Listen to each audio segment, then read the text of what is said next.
Watch closely as these clear liquids mix, rapidly expanding and aggressively boiling over into a violent, bubbling foam. This rapid release of gas is the exact same chemical mechanism your stomach uses to process an antacid tablet and eliminate heartburn. And scaled up, it is the precise reaction farmers rely on to condition acidic soil and protect global food yields. To understand how to harness this, we are going to test everyday household liquids to measure their invisible pH levels. Then we will intentionally trigger a neutralizing reaction to balance those extreme environments. By isolating these specific chemical properties, you gain the ability to accurately manipulate the unseen chemical forces operating in your kitchen, your garden, and your own body. Step 1 requires a proper testing setup. We will gather common household liquids, like white vinegar and baking soda dissolved in water, along with a pack of standard litmus indicator strips.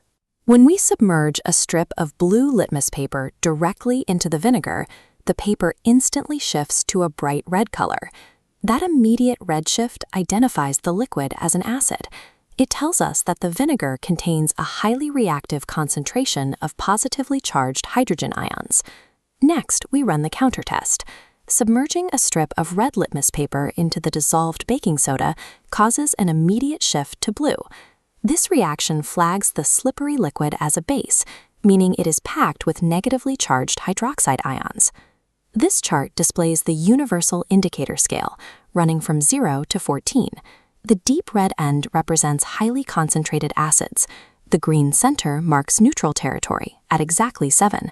And the dark purple end maps out highly concentrated bases. Looking closer at the scale, the visible colors directly correspond to the unseen particle density. The lower the number, the heavier the concentration of hydrogen ions. The higher the number, the heavier the concentration of hydroxide ions. These indicator strips convert visible color shifts into measurable data, mapping the exact reactive power hidden within a solution. Now that we can measure that power, let's trigger a reaction. Pour a measured amount of acetic acid, the vinegar, into a clear glass and insert a thermometer to record the baseline temperature. When we pour in the basic baking soda solution, the two clear liquids meet, instantly erupting into a furious, rapidly expanding foam. This diagram illustrates the mechanism driving the eruption. Acid plus base yields salt plus water. The corrosive hydrogen ions and the caustic hydroxide ions are violently colliding, completely canceling each other out to form neutral water molecules. While those ions crash together, the thermometer reading is rapidly climbing. This proves the reaction is exothermic, actively expelling trapped energy as heat into the surrounding fluid. The primary point of failure here is adding too much of the base liquid at once, missing the neutral zone entirely and creating a highly basic solution. To avoid this, add the base drop by drop. Check the mixture frequently with a fresh indicator strip until the paper turns a perfectly neutral green, hitting exactly 7.0 on the pH scale. This controlled collision breaks down the extreme properties of both parent liquids, leaving behind a stabilized, neutralized environment. Once the bubbling stops, look at the clear liquid remaining in the glass. Because the hydrogen and hydroxide ions destroyed each other, this fluid is no longer an acid or a base. It is a saltwater solution. In chemistry, a salt is simply the ionic compound left over when an acid and a base mutually dismantle each other. This chart breaks down the 3 mathematical outcomes of salt creation based on chemical strength. A strong acid mixing with a strong base yields a perfectly neutral salt at pH 7.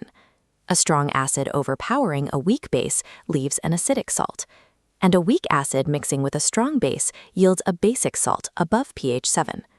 We started with acetic acid, a weak acid, and mixed it with baking soda, a strong base. If we test our final solution, the reading locks in at 8.3, confirming we successfully produced a basic salt. By strictly controlling the inputs, you have engineered a completely new, mathematically predictable compound out of 2 reactive household chemicals. This exact chemical destruction occurs when you drop a basic, chalky tablet into stomach acid, triggering rapid dissolution and effervescence. That basic antacid tablet releases compounds like magnesium hydroxide to immediately attack the excess hydrochloric acid in the stomach, dropping the overall acidity to halt heartburn on contact.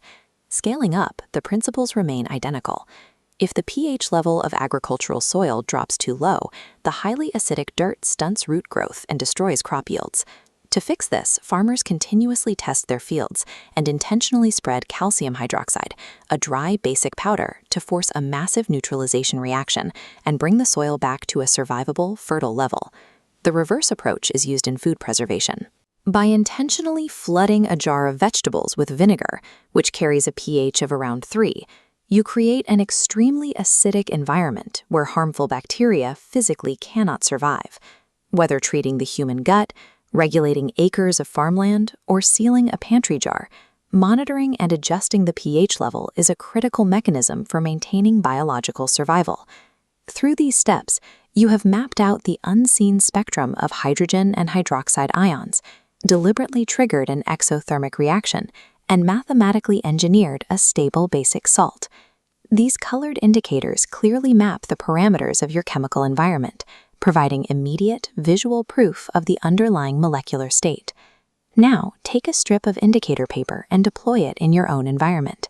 Test the acidity of your morning black coffee, or sample the soil from your garden to see exactly what you are working with.